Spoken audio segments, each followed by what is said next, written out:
All right.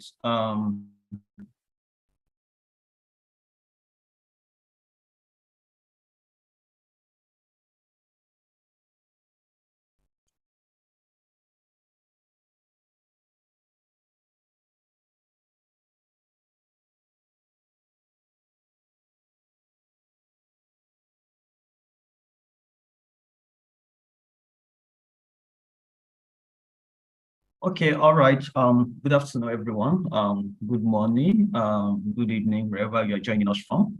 I welcome you all to our webinar series that we call Climate Change Webinar Series. And this is a series of webinars that will be running to sensitize, especially our Africa community, on the need to take climate action, most especially for project owners and also for businesses, for them to come together to be able to do something around mitigation and adaptation. Also, for them to be able to understand how they can be able to get involved fully for us to tackle the effect of climate change.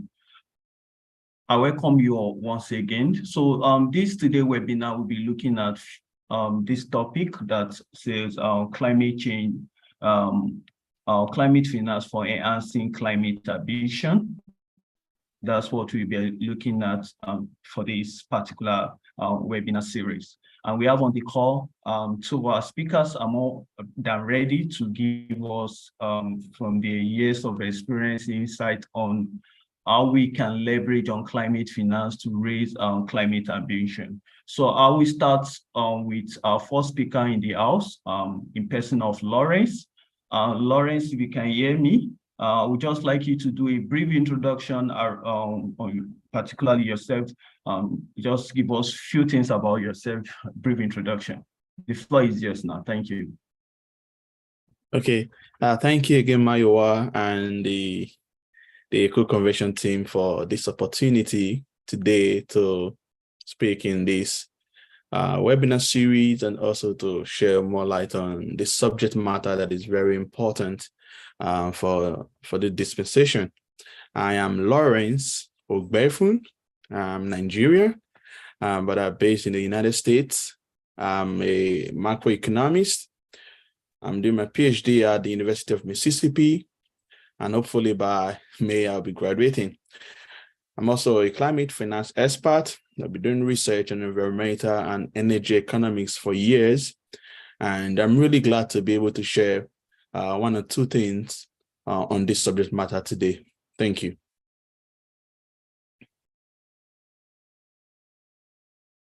All right, thank you very much, Lawrence, and thank you for joining us. Okay, I have Aziz on the call. If you can unmute yourself, kindly just do a brief introduction about yourself. Thank you. Go ahead, please. Yeah, thank you, Maya, for the opportunity. My name is Aziz Lawal. I'm based in Ghana. I'm a sustainable energy and also a climate finance expert.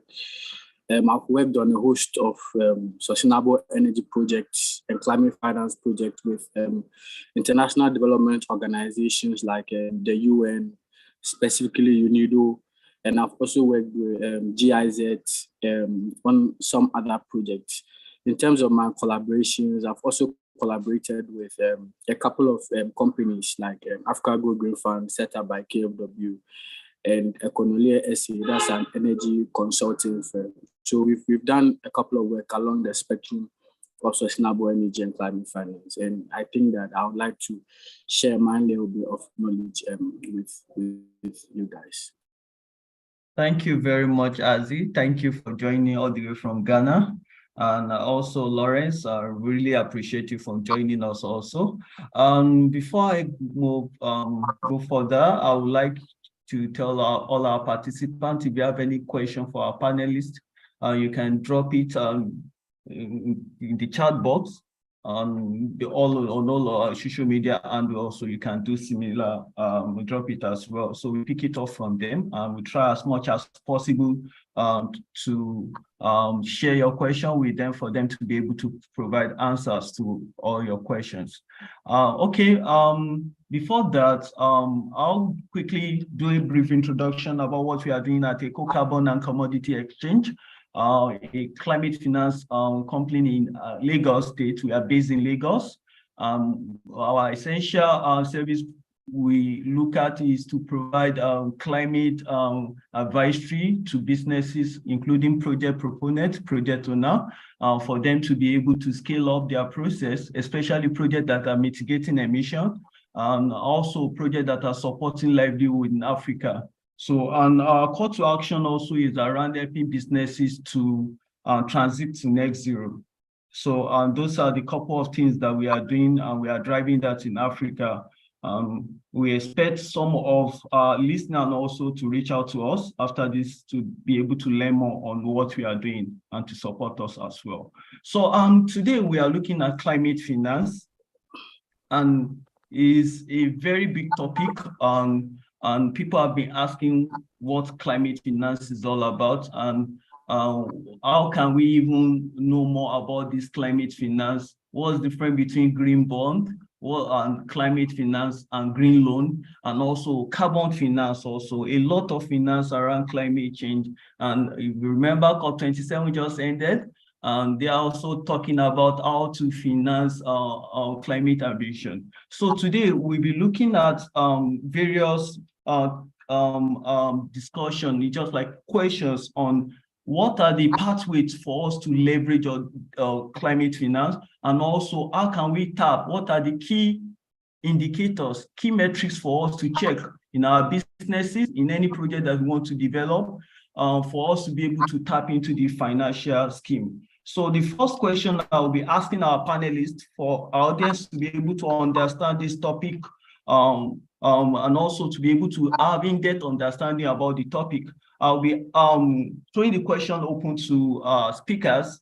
And the first question is, what is climate finance we are discussing about, and how can we differentiate what's the difference between the climate finance itself and other financial scheme? I don't know who is going first. Is it Aziz or Lawrence? So let me, if you like me to take the lead, I can. Go ahead, please. All right. So I think climate finance is not too different from traditional finance in the sense that it's just probably an allocation of financial resources. But the difference between climate finance and traditional finance is that with climate finance, it focuses on allocating of financial resources from these companies under the UNFCCC conventions, international development organizations, to sustainable development projects. So the most focus is on projects that could be able to have a sustainable development impact, whether be it reduction in carbon emissions or be it some form of adaptation benefit. So there needs to be some form of mitigation component and some form of adaptation component in the whole thing. The original difference between climate finance and traditional finance. So the focus is on ESG, the ESG framework or performance. Thank you. Thank you for that insightful idea. So let me move back to Lawrence.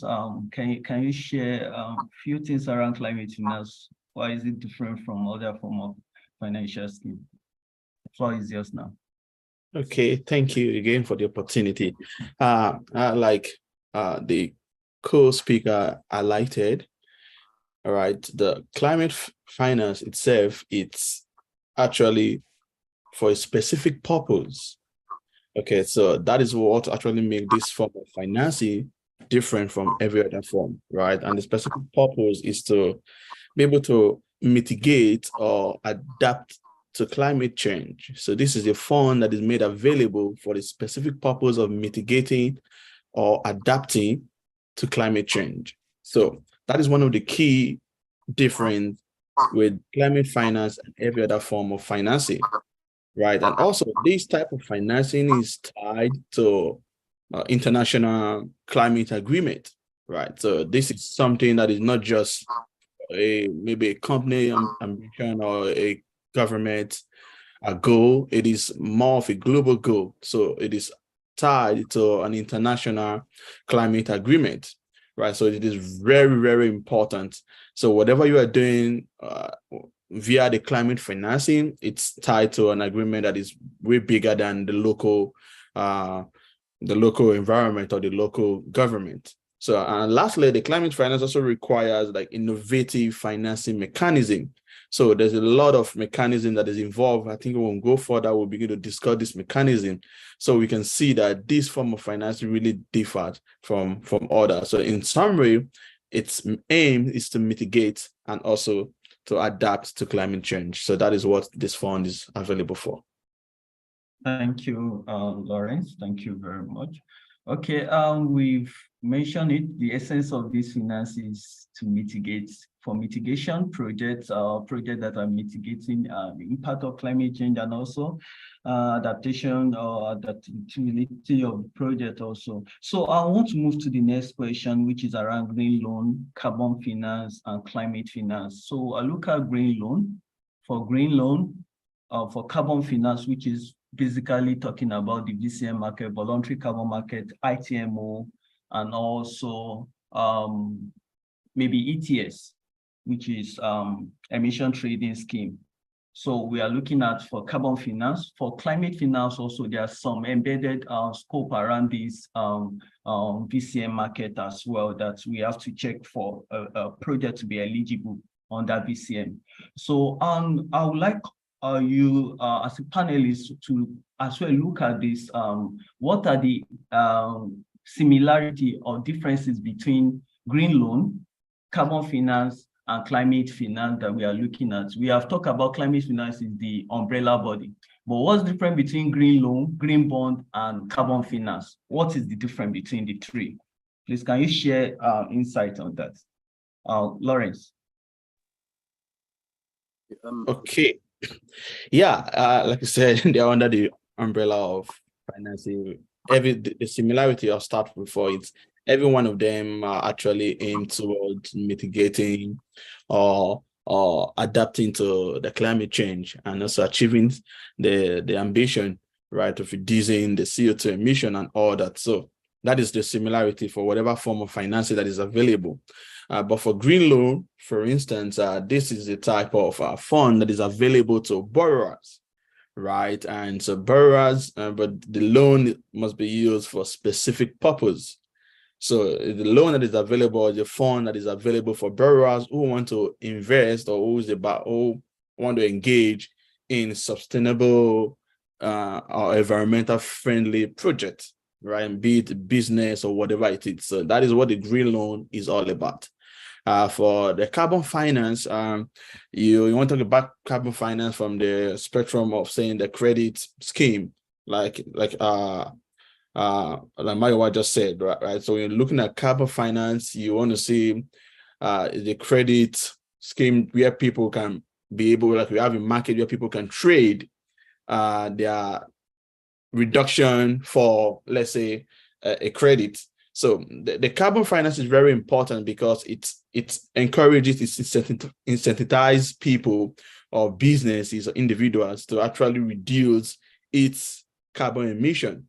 So when you reduce the carbon emission or when you maintain below the amount of carbon that you are allowed to emit in a particular time frame, let's say a year, then you can trade that for a credit, right? And this credit can be also traded in a voluntary market. So that is what the carbon finance is mostly all about. And then we spoke about the climate finance before, right? Being the bigger umbrella where we have funds available for several projects that help to mitigate and at the same time help to reduce or adapt to climate change. So the difference between all this, we can say for the carbon finance, it's more of a way for companies or individuals to be able to reduce their emission and then exchange it for credit or credit.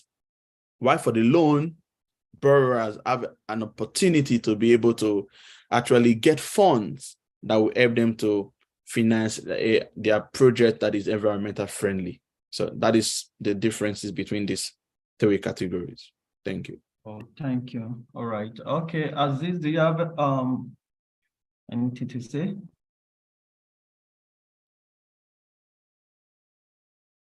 Hi, Aziz. All right. Let me just ask a question with regards to that from Lawrence as well. So you've outlined at least similarities between green loan and carbon finance. So I'm just curious, how can we, as a startup, as a project owner, what are the prerequisites to tap into the initiative or the financial scheme that you mentioned? What are the prerequisites? What are the requirements for businesses, startups or founders, or businesses that are into clean tech, how they can tap into this financial scheme? So what are the prerequisites? Okay. Yeah. So the first thing we have to understand, especially from the perspective of business-wise or a startup, you want to ensure for you to be able to access to any of these funds, right? You must have a strong business case, right? You must, once a strong business case, you must be able to really prove or show, your business must be able to show that it's going to help to ensure that we achieve climate objectives, right? So that is one. So your business case must be one that demonstrates the environmental and financial benefit of the project. So that is something that is very important for startups, right? And also it must have, let's say, call it a measurable impact. So the business you want to start up should be able to have an impact, right? And this impact should be measurable. And then it also should be able to have like a strong governance and risk management. So if I'm a borrower, for instance, I want to be able to show to the body or the body that I want to get this source of finance from that, okay, at this time, I can be able, my project can be executed successfully, right, and minimize the potential risk and stuff like that. So your project must be one that has strong governance and also be able to reduce or eradicate risk management. So these are some of the criteria you must have as a startup for your business to be able to attract climate finance funding.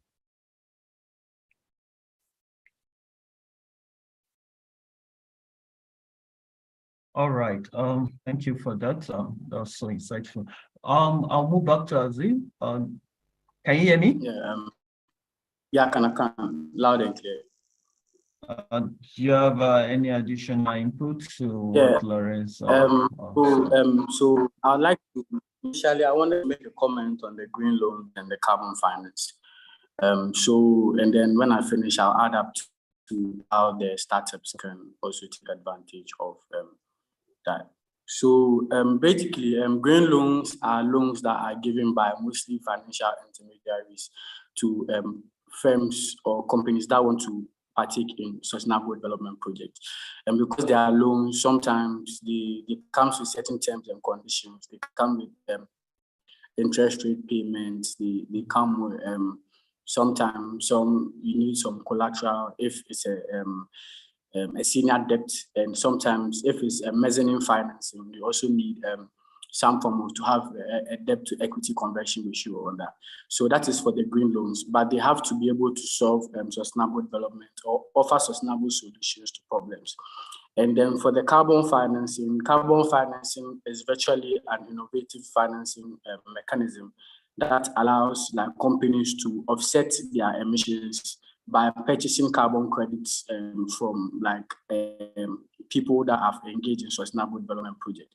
So it could be through afforestation projects, it could be through probably clean cooking projects that minimize emissions, or it could be through largely huge scale solar PVs and wind energy or something that has the intention of minimizing carbon emission. So that's how carbon finance works. And for you to be able to do carbon finance, you have to do it within a certain framework. And that framework is mostly a measurement and verification framework, because at the end of the day, you want to be able to make sure that the emission targets or the tons of carbon CO2 that the people claim to have minimized or reduced is actually true. So sometimes you have to be able to have a mechanism or a framework where you can measure and verify those savings that have been said.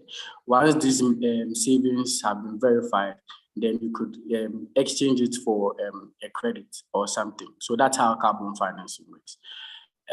With green bonds is not so different from green loans, except that with green bonds, you have to float it on an exchange, and then it acts like a bond. So it deals with interest and coupon payments, not interest payments. And then at the end of the day, you get your principal. So that's how green bonds work.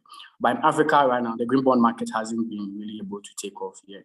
I think that they are still trying to put in place some mechanisms. In Ghana, there are some companies that are looking to be able to start this green bond industry. So it's still early stages yet, but I think that for the green bonds, it's a step in the right direction. And for how companies could be able, or startups could be able to take advantage of green financing or climate financing, I think that these startups would have to look within a spectrum of areas, because climate financing mostly finances a spectrum of areas. So you could look at maybe off-grid solar PV, and maybe green hydrogen, or anything energy efficiency, renewable solar PVs. That's one thing. And then there's the electric mobility space, like the one-wheelers and two-wheelers, motorbikes and cars. So there's also that space where startups can go into. There's funding for that. And then there's also funding for green buildings, where you'll be able to put up, nice buildings that will be able to meet this environmental safety and governance principles. So for companies, for startups that want to enter the market, these are the areas that they should be looking at. They can also be looking at capacity building and trading, or offering consultancy services for the industry and the market. Also financing for that, especially if you want to do something like pipeline development. And pipeline development is basically like compiling series of projects across companies and industries, so that you'll be able to have like a pipeline or an aggregate number of projects, and then you can then forward these projects to financiers, be it local financiers or external financiers for funding. The downside about this climate financing is that most of the times these funding or financing firms, be they local or international, have ticket sizes. And when I say ticket size, I mean the level of funding that, or the amount of funding that they are willing to give. So sometimes a lot of them, the international firms, don't like to give funding below $2 million. So you have to make sure that any project that you are doing should be able to scale up to the $2 million. If it doesn't include $2 million, then it means that you'd have to aggregate projects, that is, get a group of projects together, be the energy efficiency, renewable energy, electric mobility, green building projects that will be able to make up the $2 million. So I think that is the first part. And then the second part has to do with the eligibility, in terms of, one, you have to have a good cash flow. Because even though the focus is not so much on profitability for the one who's lending you the money, but they also want to be able to make sure that you have the means to pay back whatever amount they give you. And then you also have to be able to prove the amount of emission that you are reducing. So that's your impact potential. You have to be able to prove that the exact amount of CO2 emission that will be reduced by the project. And you also have to look at the adaptation benefits in terms of cross-cutting benefits. How many women would be employed in whatever project, or how many women do you plan to get involved?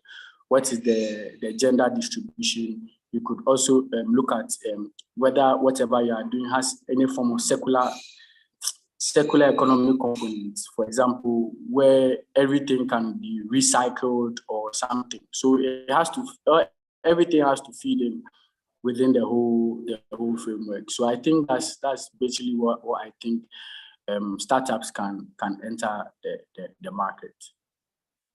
That's quite insightful. You actually mentioned something around the SDG indicator. You should be able to mention that you are actually able to evaluate your impact using the SDG indicators as well. And the sustainable finance part of your project also, you must make sure you have a sustainable business model that can scale over a period of time. Thank you very much, Azil. I will move to the next question now. The question is for Lawrence. Now we've identified the prerequisites and we've identified how we can tap into this climate finance scheme. But I'm still looking at what are the key challenges, because in Africa you could see the amount of flow in terms of capital flow into GCF, Green Climate Fund, is as well there. But let's say the total number of people that are even aware about the GCF fund, they don't even know how to navigate their way for them to be able to tap into the fund, maybe for business, for them to be able to displace fossil fuel they are using in their business sector, for them to retrofit. So they don't know how to tap into GCF fund.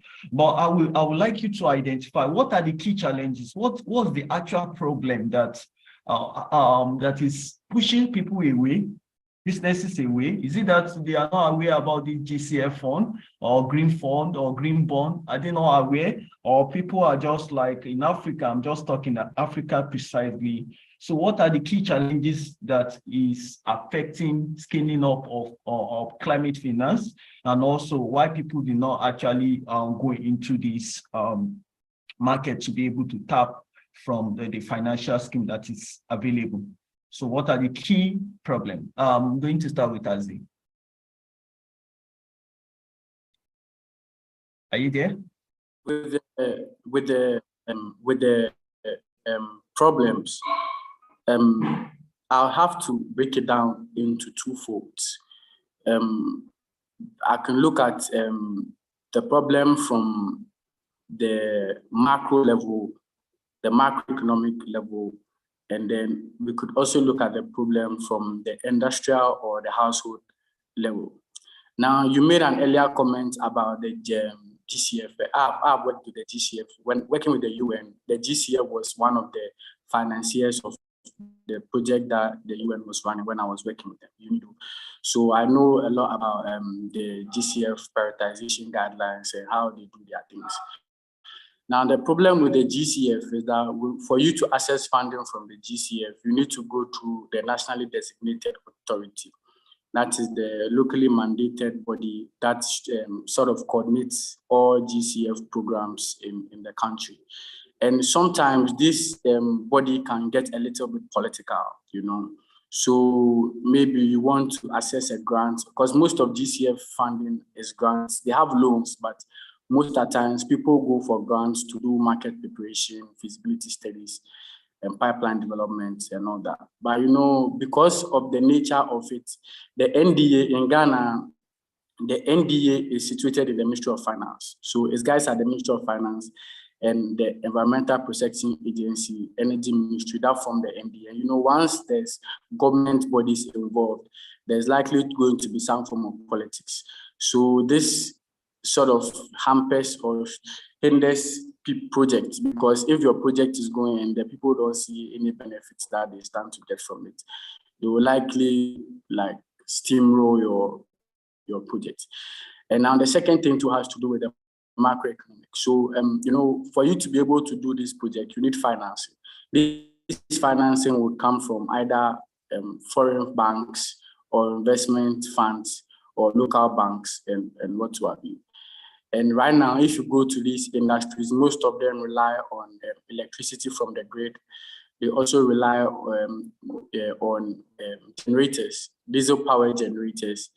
And then they also use RFOs like residual fuel oils, heavy fuel oils, power dwellers, and other heavy industrial equipment. Now, owing to rising electricity costs and increasing fuel prices, most of them have, because it leads to an increase in operational costs and expenses. So they have the idea to be able to transition from these fossil fuel-based power generation techniques to sustainable energy, that's solar PVs and what have you. But financing is a problem because most of them can't do that using their own balance sheet or retained earnings. They have to go to banks to get the loans or whatever financial arrangement they have to do the project. Now, here's where the macroeconomic problems come in. Now, for Ghana, for example, which I know applies to a lot of countries, you have interest rates, the issues of interest rates. Now, because there's high inflation in Africa right now, generally, banks have been forced to increase their prime or policy rates across board.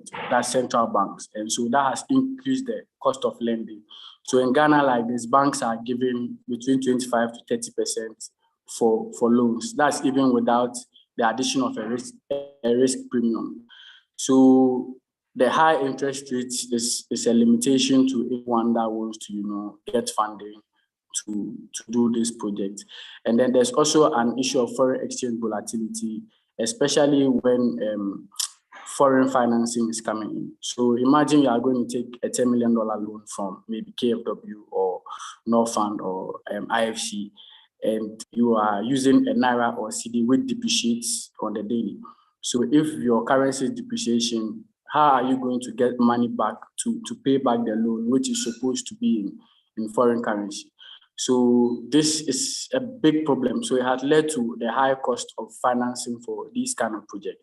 So if you don't have a project where you earn foreign currency or foreign exchange, that will be able to offset the volatility in foreign exchange rates, it is going to be very, very difficult. So unless there is stability at the macro level in terms of reduction in interest rates, stability in the foreign exchange markets, and also general will from governments to be able to invest in this project. Because sometimes governments speak so much about, they make promises, national development contributions, what they want to do, but there's no political will. So once there's political will, then I think that can work. And then on the industrial level, is virtually they just have to find a ways of raising financing. And so I think the green bond market will be able, once developed, will be able to provide a platform for industries that are not really related to the government to raise green financing. Thank you.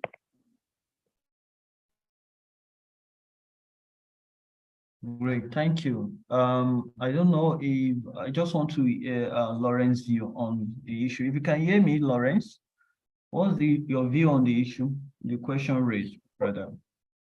Oh yes, yeah. So yeah, thank you, Aziz, for that comprehensive contribution.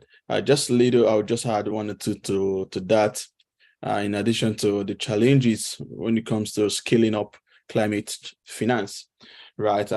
Something that is very common in developing country, it's the limited access to finance, right? So that's the big problem, and this usually because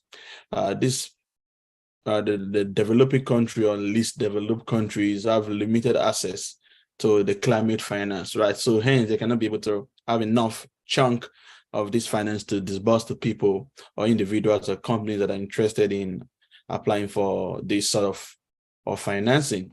So we also have the issue of like insufficient like private investment, right? So because when it comes to the climate finance, it's not just the public or not just these multinationals or countries, the private sector also have to get into this business, right, and see how they can be able to provide. But currently in Africa, it's really difficult for all these developed countries, rather.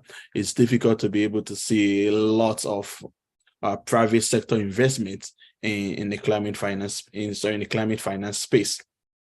And so there's also the problem of lack of trust and coordination between different stakeholders, right? The public, the government, the private sectors, and also even the civil society, right? There's this lack of trust and coordination between the stakeholders. And so this is a big problem. And lastly, we cannot take the fact of a lot of political instability that we have in most of these countries, right? It doesn't really encourage a lot of financing to be disbursed into these areas because of the political instability that is there. So all these problems put either at the micro or macro level, the hinder the scaling up of climate finance and how they can be assessed in least developed countries. Thank you. All right, thank you very much, Lawrence, for that. We'll just take a few questions from our chat online now. Just a few questions. Okay, I have a question here for you, Aziz. So there's a question with regards to how startup can, okay, how startup can access grants, GCF grants. Is there a way startup can access the GCF grants? So I think the person actually here you're saying something around focal person. So what's the step? You just want to, I think you've outlined the steps. Can go ahead now, please.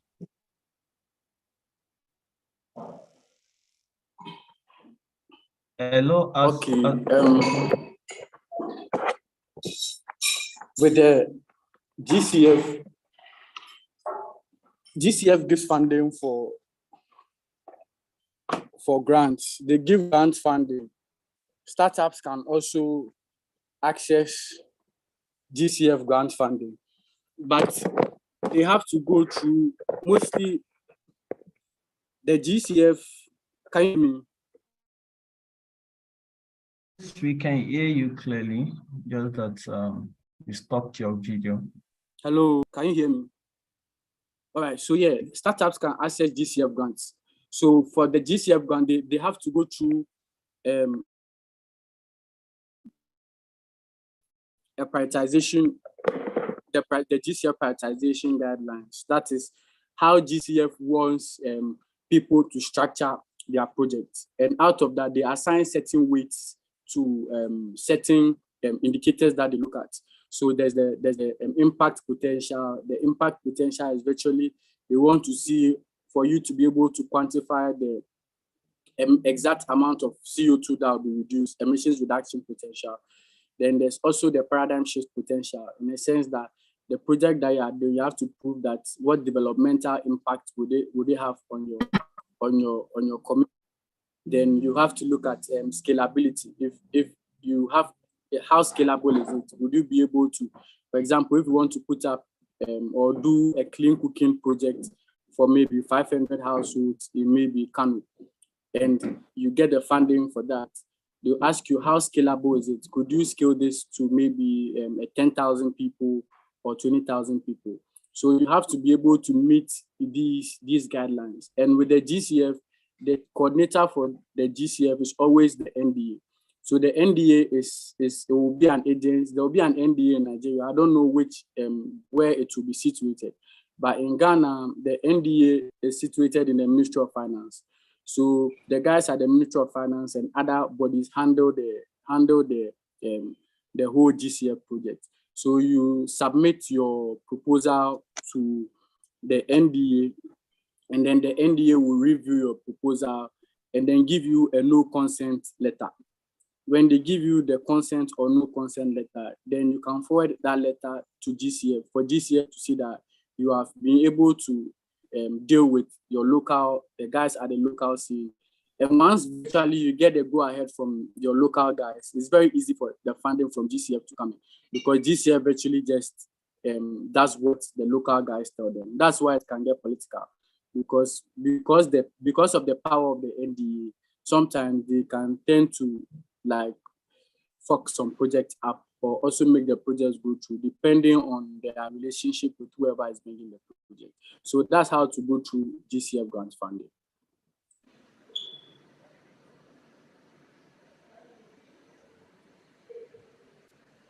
I hope I made sense.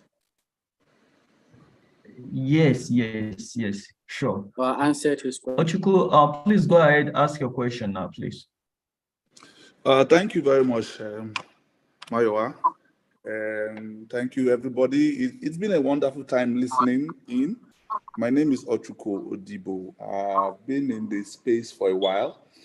I am currently sitting at the Nigerian Agribusiness Group as the head of segment Climate Smart Agriculture.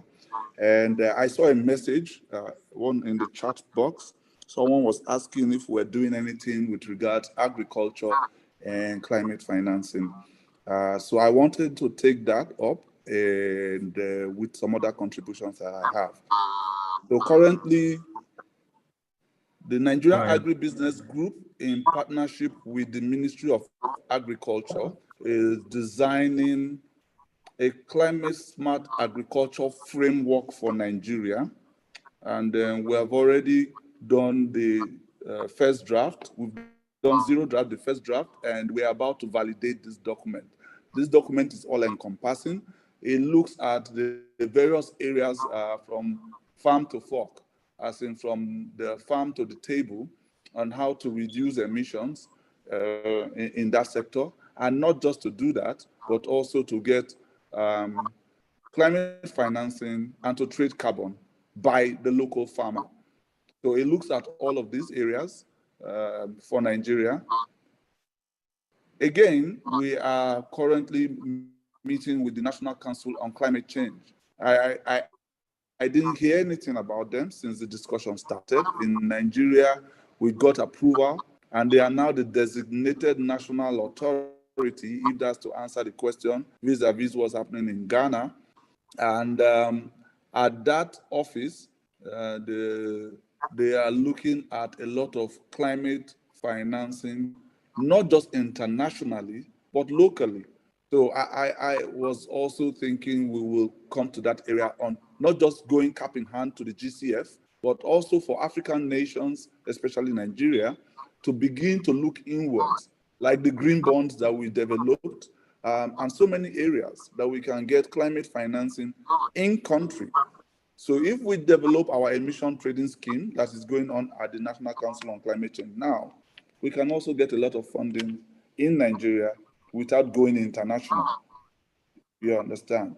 So I don't know if you have any other questions with that, but there's so many things happening in Nigeria. There's what we call the Energy Transition Office under the under the presidency, also looking at emissions trading. Currently, we are setting up the emission trading scheme and legitimizing it in Nigeria. So there's a lot that is happening in this space. I think you should look at it. Thank you very much. Thank you, Chuko. Though we are aware, so we know that Nigeria also we are trying to put two or three things together for us to be able to build a platform for businesses and also startups, as well as activities that actually mitigating emission to be able to tap into to scale up with regards to ETS and also green bond. Thank you very much for that contribution. So I'll move to the next question, which is around the measures to be taken, because what measures should be taken to ensure that climate finance investment are aligned with climate objectives? So what are the measures to be taken? Because you could see that there are some green GCF fund also that is being rolled out for some projects. But along the line, you will find out that the project actually did not meet the criteria. It doesn't really make significant impact, doesn't scale. So, and we have several projects like such in Africa that I can as well mention. So, I would just like to ask our panelists, our speakers, what are the key measures to be taken to ensure that climate investment, the financial aspect of it, actually meets that criteria, meets the objective of the reason why they are financing the project. The floor is yours. I will start with Aziz. Okay. So in the industry, what we normally do is that before we implement any project, we do a pre-feasibility studies, or as you call it, a feasibility study, or the international development guys to call it. It's like a technical assistance program. So with the technical assistance program, what eventually does is that it allows you to hire consultants, experts to go on the field, do some feasibility studies. If it's energy audits that they have to do, run the energy audits, meet stakeholders, have the necessary consultations, and put together a report. So the report, even before the project is implemented, will let you know how scalable the project will be, how, like, the main technical issues that you need to know about the project and how you're going to go about it. Once that is done, then actual implementation can come in.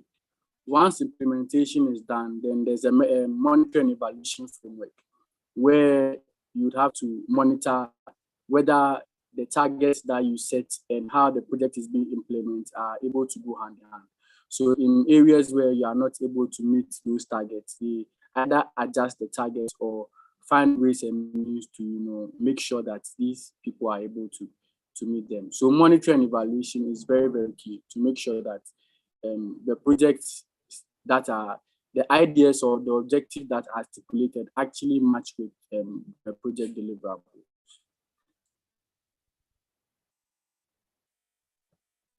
Oh, thank you. Let me get Lawrence input on the question. Okay, yeah, just to add to what Aziz has actually said. Also, there's something that like I said, the GCF fund or those funds that are available. One thing is for us to be able to ensure that this investment actually align with the objectives and they are well distributed. There should be priority placed in terms of areas, right? Some areas are more vulnerable to the others, right? So there should be priorities that is placed in terms of, we know a lot of these funds tend to go to less or least developed countries, right? But there should, even among the least developed countries, there are still differences, right? In terms of those that are more vulnerable than the others. So this will help this finance or the investment to really be able to reach and be able to achieve its objective. Also, there should be clear and measurable climate goals. Is very important, right? So there should be a clear objective of what the climate goals is, and that will also help and the investment that will go in line with such goals, right? And also, like I think Aziz mentioned it, how to implement and monitor, evaluate this project is very important, right? You can come up with a project and then with that proper or robust implementation and evaluation, you can, at the end of the day, the business or the investment might just drift off from its objective. So there should be proper mechanism, right, that will help to measure and monitor or evaluate the project. So these kind of measures in place will actually help to achieve or to ensure that the climate investment actually aligns with its climate objectives, right? And lastly, there's also be, like I think I mentioned that earlier on, the foster collaboration among the various stakeholders and also partners, right? It is very important that everyone, they're working together, because aside of everything we're saying, right, there's a big goal we are trying to achieve. There's a big goal, whatever fund is available, whatever initiative that is out there, there's a really big goal. And I think the goal is to achieve the climate objective of reducing the CO, the carbon emission to, I think, the 1.5 to 1.5 Celsius or so. Yeah, so that goal is very important. So everything that we're all talking about here today is to ensure that that goal is achieved, right? No matter what it's the government name, no matter what initiative is out there, we shouldn't forget the objective, right? So that is something that is a problem in the developing countries or least developed country, whereby people tend to politicize all this stuff. That is not the goal, or try to enrich one company or one individual or the other. But the goal is to ensure that the world is a safe place for everyone. Thank you. World is a safe place for everyone. Thank you for that. So I just want to tell you that we are rounding up, and I would like to take 5 seconds remarks from both speakers for today, Just 5 seconds remark. Most especially, this especially for young Africans, young people in Africa, how they can be able to tap into this. What do you think they can do, right? How can we make the process, this climate finance scheme, not like complex to them? Maybe we can just put it online where everybody can just drop their submission, their innovative way of fighting climate change. They will drop it there. Then we'll be able to evaluate based on the feasibility study and the impact of the project. Then we give them the grant, and we evaluate their impact over a period of time based on milestone. We release the fund to them for them to scale up. Just saying. So what's your 5-minute remarks with regards to how we can help youth in Africa be able to scale up their innovative ideas towards fighting climate change with climate finance? Over to you, Lawrence. Okay, yeah, I think people should study, they should learn, they should read online about the issue of climate change and global warming in general, because it's one thing, this space we're talking about, the climate finance and everything, like I said earlier on, is to achieve a very universal goal, yeah, right? It's not just another platform for people to get money to do their business, to expand business. It's not just to make profits. And that is something that we should understand, right? It's not just another scholarship or grant or funding available for somebody to just scale their business. We should, as individual, understand that something is at stake, right? The world or health itself is in danger, right? So whatever we are doing as a business or as an entity or as an individual, the goal is that this project is not just to make profit for me, but to make the world a better place. So if we have that single objective in mind, it's just a simple and clear objective. If we have that objective well stated, whatever business plan we're making, whatever structure we are building, we help or will be aimed to achieve this objective, right? So I say this is something. So because sometimes when you tell people, oh, these are opportunities, people just want to come up with something just to get money. It is not all about the money. It's about for us to make the future generation to be a better place. It's just painful. And I guess you might have done series. We should, like when I say learn and unlearn, we should see what the climate danger what climate change is causing in different aspects of the world today, right? You see the problem. Sometimes maybe some African countries are not facing what other countries are facing, then we really don't tend to understand. But when you are in, unquote, hot or heat season or summer, you see how intense the heat is, and you see other climate change or changes that is going on in the world, right? So this is health that is at stake here. So this objective should be bigger, or should be big enough to motivate us to come up with projects, right, that want to help us to achieve this stuff. And the good thing is, when you have this project, right, and it's clearly stated, it's obvious to both yourself and the world in general, you always attract finance to be able to achieve your goal. But my goal, my to go, what is this? Make a sincere and a clear project that is going to help us to achieve something. It might just be little, but it's going to help us to achieve and make the world a better place. That is to be our objective in whatever we are doing concerning this subject matter. Thank you. Thank you very much for that. Asi, can you hear me? Just 5 seconds to close the section. You are muted. You can unmute yourself. You have to unmute yourself, please. Unmute your mic. So to wrap up, I think that climate change is a very serious concern, and I don't even think that Africans are even given much the sort of concern and sort of awareness that we need to give to it. Probably because we don't really feel the effects of climate here. Like, it's not that prevalent here. Yeah, we do suffer floods, earthquakes here and there, but because it's not like tsunamis and those things, because they are not here, a lot of people don't see the danger. But if we could just oppose it to just the current situation in Turkey and Syria, where there's a massive 7.4 magnitude earthquake, I think when you are able to, relate it with something that's happening elsewhere, people will be able to understand. And the second thing has to do with advocacy and sensitization. For example, so in Ghana, I conducted this research for GIZ on the Ghana climate change policies, where I interviewed most senior management in most of these top energy intensive companies. And it will be surprising to know that even though Ghana had a climate change policy, most of these CEOs, CFOs, and other management officials didn't even know what the climate change policy was about. So that means that there's either an inertia on the government or either other players in sort of, sensitizing the general populace about this. So once there's increased effort to sensitize people about it, I think that the same way we give attention to COVID and sensitizing people, if that same effort is channeled to sensitizing people about climate change, I think it will go a long way.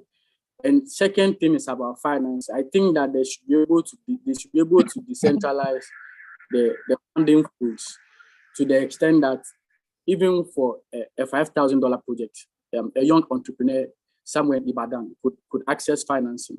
It doesn't have to be people that have capacity for $1 million, $2 million, 500,000, because most of the youth can do with less funding and they don't need those huge funding. But the problem is that there's not an avenue where they'll be able to access these small loans for them to, start up something small in their own space. So once the financing or funding flows is decentralized, to be able to make sure that there's like how we have the micro loans or something, micro loans for financing initiative, I think it will go a long way. So that's my honest opinion. And I thank you for the time. Thank you, Aziz. Thank you, Lawrence. I think we have to bring the program to this webinar to an end. Appreciate everyone that joined outside within Africa show. We thank you for joining us. You can also join us next week, where we'll be next week or next month rather, where we'll be bringing another topic, another conversation. The conversation will be around wildlife conservation, and also be looking at recycling, and as well we just focus more lastly on how we can be able to promote forests. We have a forest in Africa that we are looking at. That's I think they mentioned around I've forgotten now. Is around we are trying to build, I think, like a wall of China. I've forgotten the name now. So wall of China, just everything will be tree, where we have tree around Sub-Sahara region for us to be able to fight against climate change. And we'll be looking at that discussion. We encourage you to join us next month for you to have a wonderful section again with us and with our next speakers that will be talking about how we can promote forest in Africa. Thank you very much. I hope to see you all again next month. Bye for now. Thank you, Lawrence. Thank you, Aziz. Bye.